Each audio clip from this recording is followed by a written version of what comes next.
গল্পকথন by Kallol chapter 2তে আমাদের আজকের নিবেদন আশাপূর্ণা দেবীর লেখা ভাড়াটে বাড়ি। অবশেষে বাড়ি মিলেছে, মনের মতো বাড়ি। ভাড়াটে বাড়ি যে আজকাল আর পাওয়া যায় না, এ কথা কচি ছেলেটাও জানে।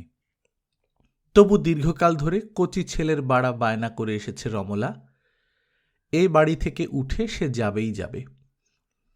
এই অসাধ্য সাধনের সাধনায় একদিন এক তিল স্বস্তি দেয়নি সুরেশকে।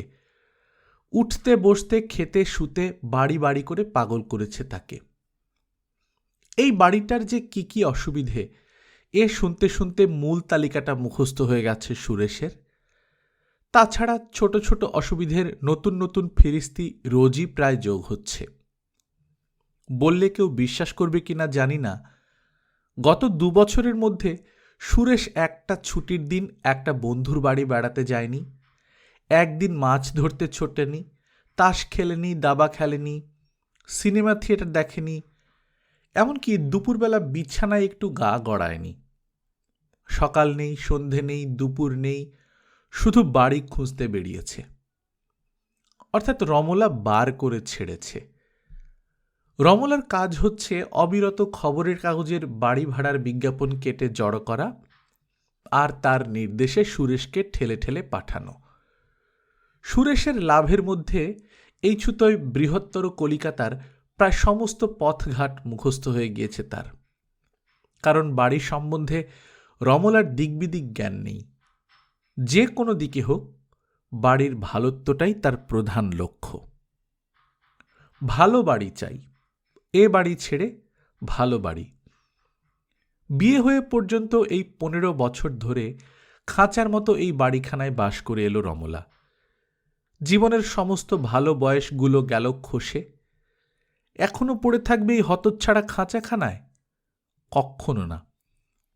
অসাধ্য সাধনাই করতে হবে সুরেশকে। খবরের কাগজের কর্মখালি আর বাড়ি ভাড়া যে কিছু নয়, ও যে শুধু লোক ধাঁধানো ভাওতা, এ কথা স্ত্রীকে বোঝাতে বোঝাতে কাহিল হয়ে গিয়েছে ভদ্রলোক। বচসা হয়েছে, মনান্তর হয়েছে, 2-4 দিন কথা বন্ধর পালা পর্যন্ত চলে গেছে। তবু হাল ছাড়েনি রমলা।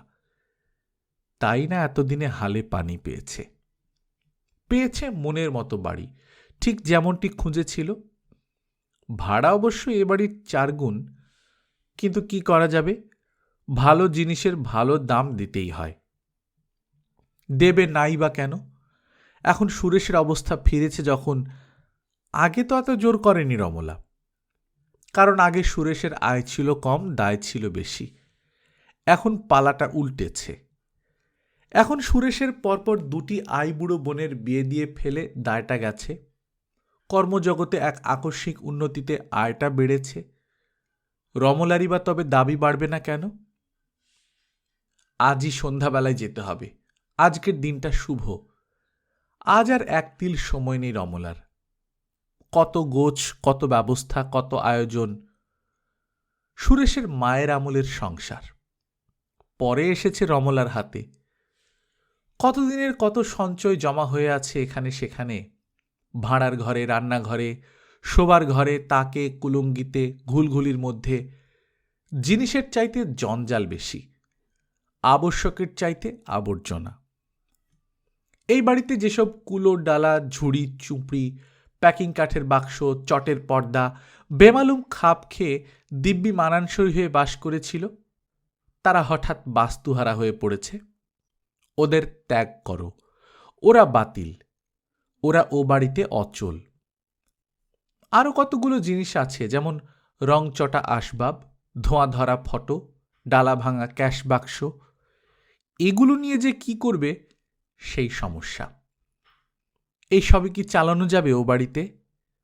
সে বাড়ির মোজাইক করা মেঝে, সিনেমা স্টাইলের জানালা, রাস্তার উপর ঘর পিছু আলাদা আলাদা ঝুল বারান্দা, এইসবের জন্যই আরও খাটুনি আর চিন্তার অন্ত নেই।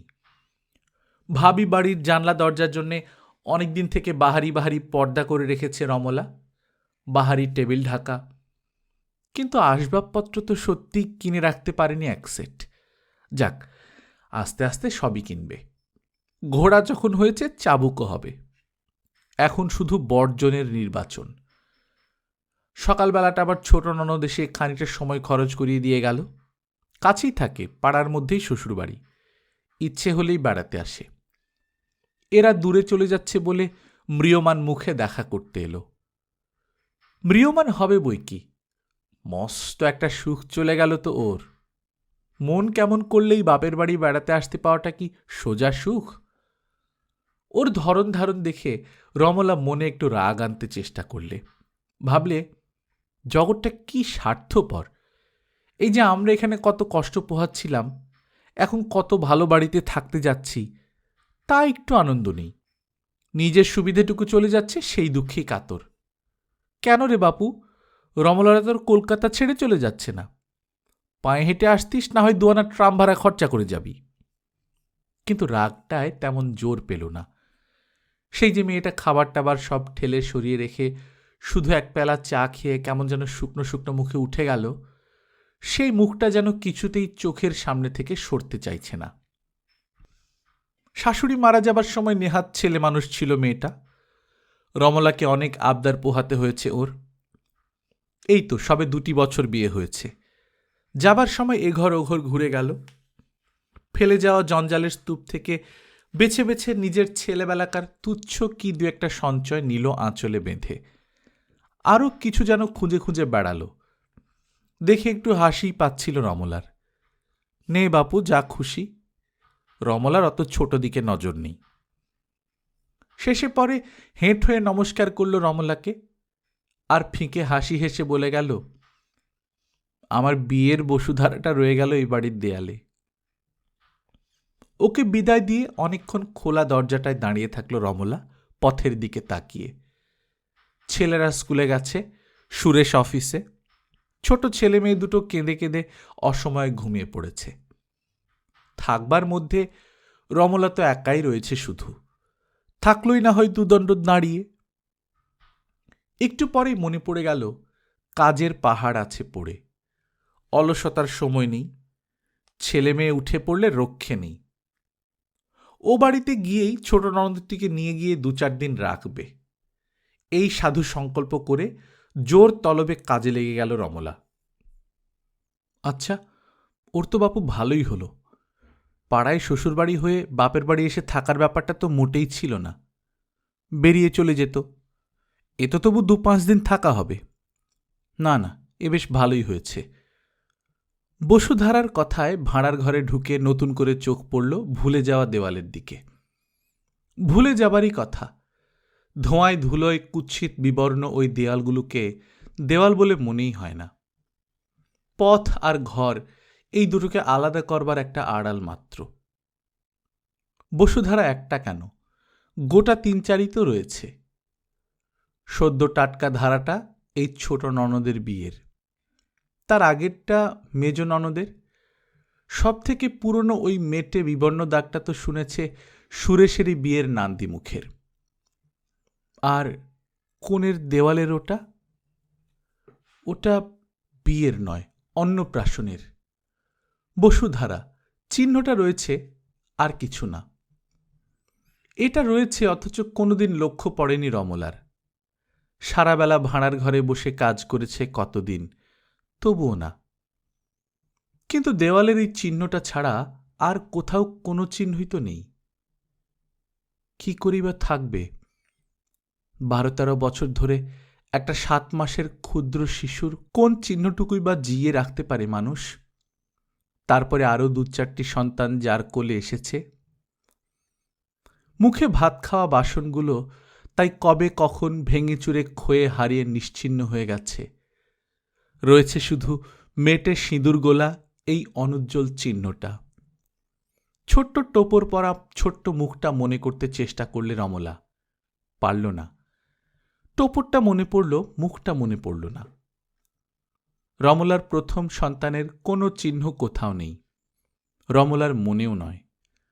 আছে শুধু এই ভাড়াটে বাড়ির কোণের একটা দেওয়ালে। শোবার ঘর থেকে চিৎকার ভেসে এলো, প্রচণ্ড কান্নার। এই সর্বনাশ, খোকি উঠেছে। মেয়ের গলা তো নয়, কাঁসর। আর চেঁচাতে যদি শুরু করল, থামায় কার সাধ্যি? ভাঁড়ারের দরজাটা টেনে শেকল তুলে দিয়ে ছুটে চলে গেল রমলা। মরতে আবার চৌকির উপর শুয়ে এসেছে, পড়লে বাঁচবে না। স্মৃতির ভাঁড়ারেও তো এমনি করেই দরজা টেনে শেকল তুলে দিতে হয়, নইলে বর্তমানের চাহিদা মেটানো যাবে কি করে? কাজের পরে কাজ, নিঃশ্বাস ফেলবার সময় নেই। আর পেরে উঠছে না রমলা। এত শেকড় কাটতে হবে তাকে আগে ভেবেছিল?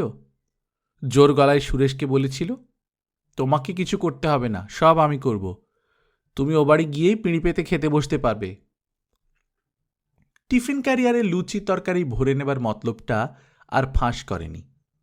সুরেশ বলেছিল, হ্যাঁ, সন্ধ্যাবেলা গিয়েই আবার তক্ষুনি রাখতে বসবে নাকি? পাগল, কিছু কিনে টিনে খেলেই হবে। রমলা মিটিমিটি হেসেছিল। তাক লাগিয়ে দেবে সে সুরেশকে, কিন্তু তেমন পারল না। লেপের চালিটা ছাদের সিলিংয়ে ঝুলছে, ওটা খুলে নিতে সুরেশের সাহায্য চাই। ওটা নাকি সুরেশের বাবার হাতে টাঙানো। শ্বশুরকে রমলা দেখেনি, দেখেছে শ্বশুরের হাতের এই কাজটা। ওটা নামাতে পারেনি, আর খুলতে পারেনি এই ব্র্যাকেট আলনাটা। দেওয়ালের মায়া বিসর্জন দিয়ে বালি ভেঙে তছনছ করেও পারেনি, মোক্ষম পুঁতে আছে। আর কিচ্ছু না করে চুপচাপ ওই আলনাটার দিকেই চেয়ে বসে আছে রমলা। ঠিক ওর কাছেই যেন একটা হাস্যোজ্জ্বল কিশোর মুখ দেখতে পাচ্ছে, গোল গোল পুরন্ত মুখ, চোখে চশমা, হাতে হাতুড়িটা উঁচানো। আয়নাটা পুঁতে ফেলে বাঁ হাতে বেশ নেড়েচেড়ে কাজের স্থায়িত্বটা দেখে নিয়ে হাসি হাসি মুখে বলছে, হেতে কেবলমাত্র আমার জামাকাপড় থাকবে, বুঝলেন বৌদি মহাশয়া? আপনার শাড়ি ব্লাউজ চাপিয়েছেন কি এই? হাতুড়িটা রমলার মাথায় বসিয়ে দেবার ইঙ্গিত করে হো হো হাসি। বাড়াবাড়ি রকমের হাসত। হাসির জন্য সময় সময় ধমক খেত সুরেশের কাছে। সুরেশের ছোট ভাই দেবেন রমলারই সমবয়সী ছিল। 3rd ইয়ারে উঠেই টাইফয়েড হল। অফিস ফেরতি একেবারে ঠেলাগাড়ি আর মুটের পাল নিয়ে হৈ হৈ করে বাড়ি ঢুকল সুরেশ। পঞ্জিকায় নাকি শুভক্ষণের আয়ুটা স্বল্প হয়ে আসছে, দেরি করলে চলবে না। ছেলেমেয়েরা ফর্সা জামা পরে তৈরি হয়ে আছে, স্ফূর্তির শেষ নেই তাদের। শুধু রমলার ভঙ্গিতেই কেমন শিথিলতা। প্রচণ্ড তাড়া দিয়ে ওঠে সুরেশ, এ কি, এখনো তৈরি হওনি যে? ব্যাপারটা কি? 8:10 পর্যন্ত ভালো সময় আছে বলেছিলে না? তো 7টা তো বেজেই গেছে। রমলা মুখ তুলে স্বামীর মুখের দিকে চায়, ক্লান্ত স্বরে বলে, ভাবছি কি আর কি হবে, থেকেই যায় না। গল্পকথন বাই কল্লোল চ্যাপ্টার 2তে শুনছিলেন আশাপূর্ণা দেবীর লেখা ভাড়াটে বাড়ি। আমরা নিয়মিত গল্প পাঠ করে শোনাচ্ছি। আপনারা যারা প্রথমবার মতো শুনছেন কাইন্ডলি সাবস্ক্রাইব করে নেবেন। গল্প পাঠ ভালো লাগলে বন্ধুদের সঙ্গে শেয়ার করবেন। নিজে ভালো থাকবেন, আশেপাশের লোকজনকে ভালো রাখবেন। টাটা।